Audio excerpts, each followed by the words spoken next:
Dear viewers, you are warmly welcome in this lecture.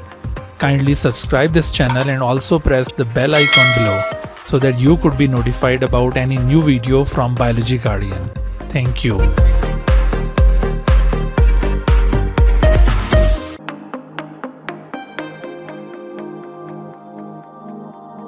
बिस्मिल्लाहिर्रहमानिर्रहीम। आज हम डिस्कस करेंगे वर्नलाइजेशन के बारे में। प्लांट्स के अंदर रिप्रोडक्टिव पार्ट उसके फ्लावर्स होते हैं ना।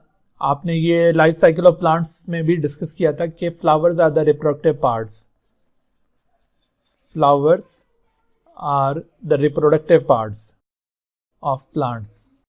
और ये जो रिप्रोडक्टिव पार्ट्स हैं प्लांट्स के, फ्लावर्स जिन्हें हम कह रहे हैं, फ्लावर्स ये जैसे ही कोई प्लांट अपनी लाइफ को स्टार्ट करता है तो उसी वक्त से ये फ्लावर उसके अंदर मौजूद नहीं होते हैं। हालांकि लीव्स और ब्रांचेस वगैरह ये तो बहुत पहले जैसे ही प्लांट ग्रो करने लगता है तो वो ओरिजिनेट हो जाती हैं, रूट्स भी ओरिजिनेट हो जाती हैं। बट फ्लावर्स चूँकि रिप्रोडक्टिव पार्ट्स हैं तो ये ख़ास स्टेज पर जाकर अपीयर होते हैं। और अगर किसी प्लांट में ये फ्लावर्स अपीयर ही ना हो तो आप इमेजिन करें कि ज़ाहिर है उसमें रिप्रोडक्शन नहीं होगी। तो रिप्रोडक्शन को इंश्योर करने के लिए फ्लावर्स का अपीयर होना बहुत ज़रूरी है।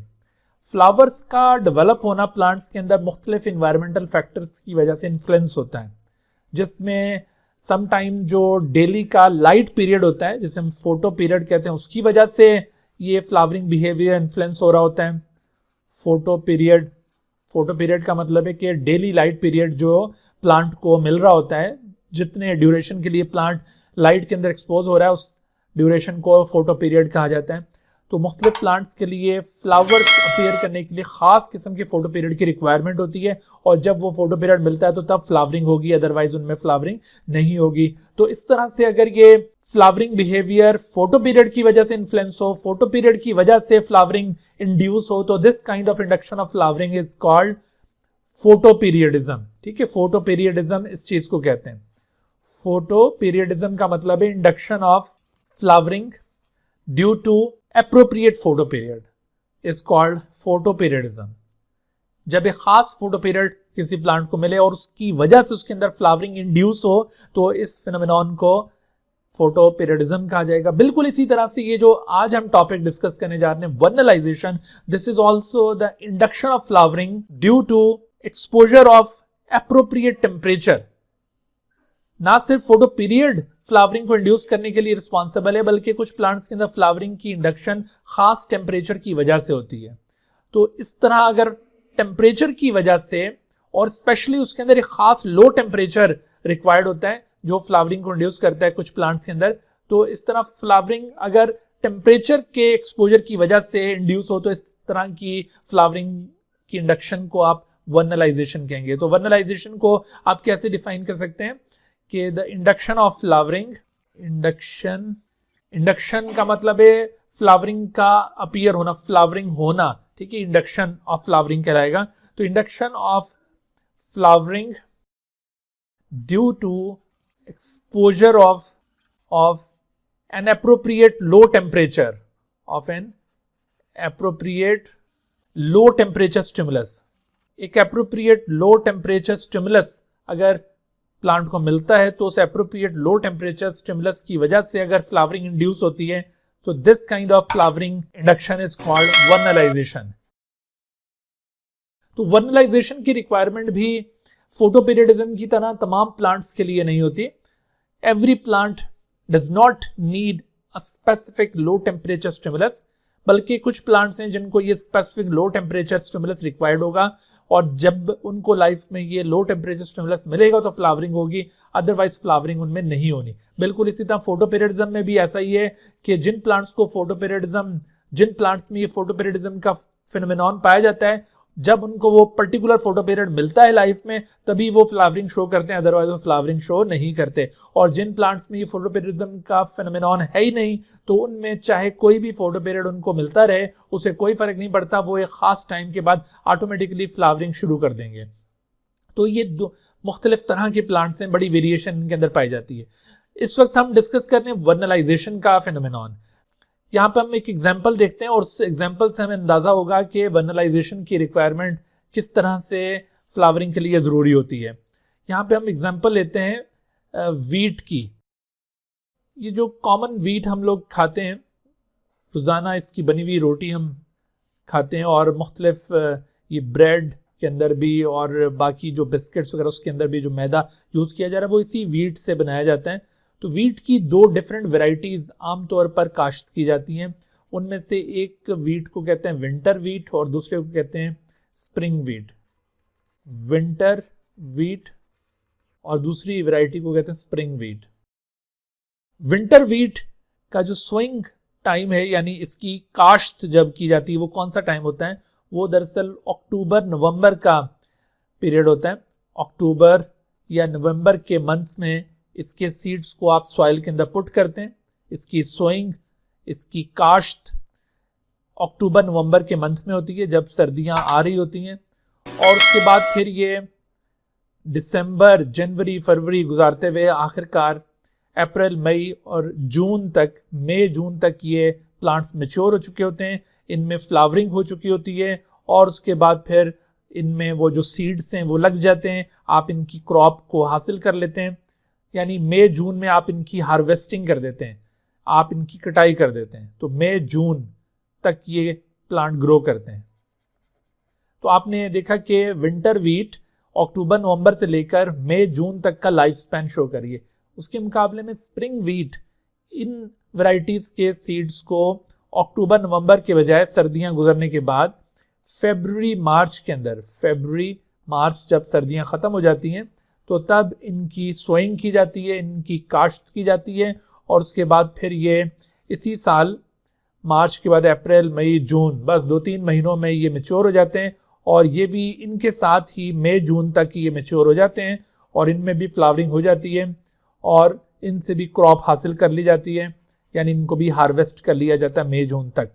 आपने देखा कि विंटर वीट का लाइफ स्पैन थोड़ा सा लॉन्गर है और स्प्रिंग वीट का लाइफ स्पैन थोड़ा सा शॉर्टर है। दोनों ही अपने अप्रोप्रिएट टाइम पर जाकर फ्लावरिंग शो करते हैं ये दोनों प्लांट्स, और दोनों से आपको जो पैदावार है इनकी यील्ड वो हासिल हो जाती है। अगर आप कभी विंटर वीट को अक्टूबर नवंबर के बजाय स्प्रिंग वीट की तरह फरवरी मार्च के अंदर इनकी सोइंग करें, यानी आपके पास जो वैरायटी वो विंटर वीट की वैरायटी है, आप अक्टूबर नवंबर के बजाय आप इनको लेट सो करते हैं सॉइल के अंदर, आप इनको फरवरी मार्च के अंदर सॉइल में प्लेस करते हैं, तो ऐसी सूरत में ये विंटर वीट के प्लांट मई जून तक बड़े तो हो जाएंगे लेकिन इनमें फ्लावरिंग कोई नहीं होगी। असल में विंटर वीट एक ऐसी वैरायटी है जिनको लाजमी तौर पर अपनी लाइफ में एक लो टेम्परेचर स्टिमुलस रिक्वायर्ड है, जो कि इनको ये शुरू में जब इनको प्लेस किया जाता है सीड को, इनके सीड्स को जब प्लेस किया जाता है सॉइल के अंदर अक्टूबर नवंबर में, तो फौरन ही आगे सर्दियां इनको मिलती हैं, तो वो लो टेम्परेचर स्टिमुलस इनको मिल जाता है। तो अगर इनको इनके राइट टाइम पर अक्टूबर नवंबर में सो किया जाएगा तो तब तो ये अपने राइट टाइम पर फ्लावरिंग शो करेंगे। अदरवाइज अगर आप इनको स्प्रिंग वीट की तरह फरवरी मार्च के अंदर सॉइल के अंदर प्लेस करते हैं तो मई जून तक ये बड़े तो होंगे लेकिन फ्लावरिंग नहीं होगी, इनमें फ्लावरिंग होगी ही नहीं। फिर तो आपने देखा कि विंटर वीट एक ऐसा प्लांट है जिसको फ्लावरिंग के लिए लो टेम्परेचर का एक एक्सपोजर रिक्वायर्ड है। लेकिन दूसरी तरफ ये जो स्प्रिंग वीट है, स्प्रिंग वीट जो कि नॉर्मली फरवरी मार्च में इसकी सोइंग की जाती है और मई जून में जाकर इनको हार्वेस्ट कर लिया जाता है, इनकी लाइफ में तो कोई लो टेम्परेचर एक्सपोजर आ ही नहीं रहा, ठीक है। और अगर आप इन स्प्रिंग वीट के सीड्स को विंटर वीट की तरह अक्टूबर नवंबर में भी सॉइल में प्लेस कर देते हैं तो ऐसा नहीं है कि फिर स्प्रिंग वीट जल्दी मैच्योर हो जाएगी, बल्कि अगर आप स्प्रिंग वीट को विंटर वीट की तरह अक्टूबर नवंबर में सॉइल में प्लेस करते हैं इसके सीड्स को, तो ये तब भी अपने राइट टाइम यानी मई जून तक ही जाकर मैच्योर होंगे और इनके अंदर फ्लावरिंग होगी और इनकी हार्वेस्टिंग की जा सकेगी। यानी विंटर वीट के मुकाबले में जो स्प्रिंग वीट है वो एक ऐसी वैरायटी है जिसको बेशक लो टेम्परेचर एक्सपोजर मिले लाइफ में या ना मिले, इनकी सेहत पे कोई फर्क नहीं पड़ रहा, फ्लावरिंग के ऊपर कोई इफेक्ट नहीं हो रहा, इनको लो टेम्परेचर की कोई ज़रूरत नहीं है। लेकिन विंटर वीट एक ऐसा प्लांट होगा, विंटर वीट का जो प्लांट है वो लाजमी तौर पर लो टेम्परेचर स्टिमुलस रिक्वायर्ड करता है for flowering, for the induction of flowering. अगर इसको लाइफ में ये स्टिमुलस मिलेगा तो फ्लावरिंग होगी, अदरवाइज फ्लावरिंग नहीं होगी। तो यानी दूसरे लफ्जों में विंटर वीट दरअसल एक ऐसा प्लांट है जिसमें वर्नलाइजेशन का फिनोमेनॉन एग्जिस्ट कर रहा है, वर्नलाइजेशन ये शो कर रहा है, जबकि स्प्रिंग वीट में कोई वर्नलाइजेशन नजर नहीं आ रही है हमें। ठीक है, तो इस तरह से देखिए कुछ प्लांट्स को ये वर्नलाइजेशन की जरूरत पड़ती है। अच्छा, यहाँ पर एक और भी हम टर्म ऐड करेंगे। याद रखिए कि ऐसे प्लांट्स जो एक ही कैलेंडर ईयर के दौरान अपनी लाइफ साइकिल को कंप्लीट करते हैं, उन प्लांट्स को दरअसल एनुअल प्लांट्स कहा जाता है। जैसे स्प्रिंग वीट आप देखिए, ये एक एनुअल प्लांट है। एनुअल प्लांट किस प्लांट को कहा जाता है?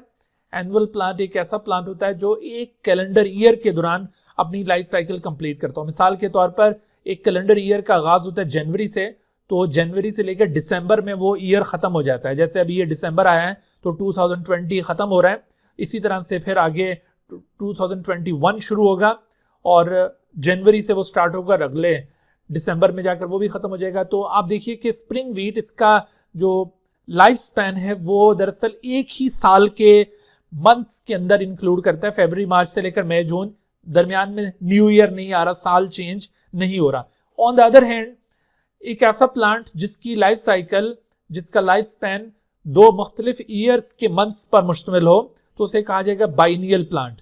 तो ये विंटर वीट दरअसल एक बाइनियल प्लांट है। बाइनियल, तो ये बाइनियल प्लांट है। बाइनियल प्लांट का मैंने क्या मतलब बताया कि a plant whose life cycle consist of the months which are included in two different calendar years। मिसाल के तौर पर ये अक्टूबर नवंबर में लाइफ स्पैन इसका शुरू हुआ, उसके बाद फिर दिसंबर आ गया, ईयर चेंज हो गया, और उसके बाद फिर न्यू ईयर आ गया, उसके मंथ्स भी इसमें इंक्लूड हुए, और यूं अगले साल जाकर इसकी हार्वेस्टिंग हुई है। तो दो मुख्तलिफ ईयर्स का लाइफ स्पैन इस पे, दो मुख्तलिफ ईयर्स पर इसका लाइफ स्पैन मुश्तमिल है। दो मुख्तलिफ ईयर्स पर लाइफ स्पैन मुश्तमिल होने से ये मतलब हरगिज नहीं है कि 24 महीनों का लाइफ स्पैन होगा इसका।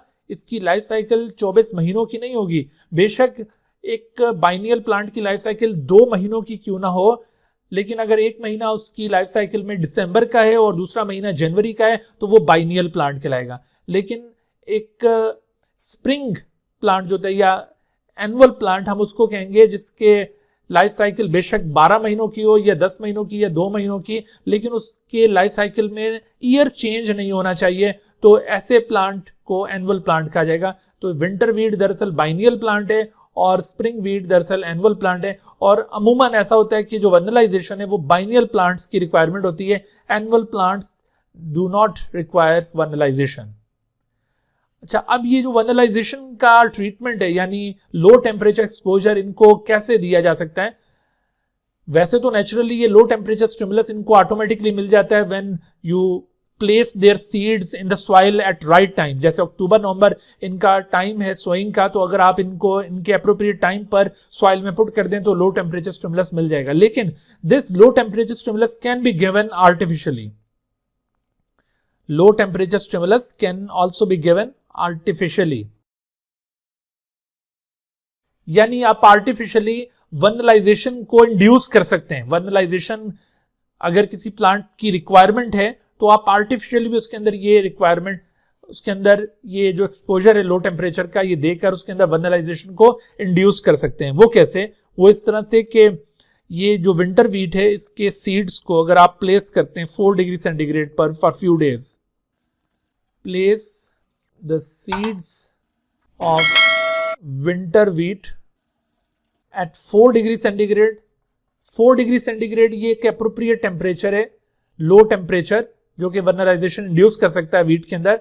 और कुछ प्लांट्स के लिए रिक्वायरमेंट थोड़ी सी डिफर भी कर सकती है। ये ज्यादातर 4 डिग्री सेंटीग्रेड सफिशिएंट टेम्परेचर होता है, अदरवाइज ये टेम्परेचर थोड़ा सा वेरी भी कर सकता है। और फिर ये जो ड्यूरेशन है कि कितनी देर के लिए इसको रखना है, place the seeds of winter wheat at 4 degree centigrade for few days. तो ये फ्यू डेज कितने हो सकते हैं? ये वैरायटी टू वैरायटी वेरी कर सकता है ये टाइम पीरियड। तो फॉर फ्यू डेज जब आप इन विंटर वीट के सीड्स को 4 डिग्री सेंटीग्रेड के ऊपर प्लेस कर देंगे, उसके बाद बेशक आप अक्टूबर नवंबर गुजार दें, दिसंबर गुजार दें, जनवरी गुजार दें, और फरवरी मार्च आने पर आप इन सीड्स को, जिनको आपने ये रेफ्रिजरेटर के अंदर या किसी और जगह पर आपने 4 डिग्री सेंटीग्रेड पर स्टोर किया हुआ था इन सीड्स को, तो इन सीड्स को आप निकाल कर आप सॉइल के अंदर प्लेस करते हैं फरवरी मार्च में, लाइक स्प्रिंग वीट। इनकी काश्त करते हैं तो आप देखेंगे कि ये मई जून तक ना सिर्फ ये प्लांट बड़े होंगे बल्कि इनमें फ्लावरिंग भी होगी और इनसे आप पैदावार भी हासिल कर सकेंगे। यानी आपने आर्टिफिशियली खुद से ये वनलाइजेशन इनके अंदर इंड्यूस कर दिया। ठीक है, तो ये वनलाइजेशन खुद से इंड्यूस करना भी पॉसिबल है by providing a low temperature stress. तो अब सवाल ये पैदा होता है कि ये जो लो टेम्परेचर स्ट्रेस आप देते हैं जिसकी वजह से वनलाइजेशन इंड्यूस होती है, आखिर इसकी वजह से फिजियोलॉजिकली अंदर चेंज आता है क्या है?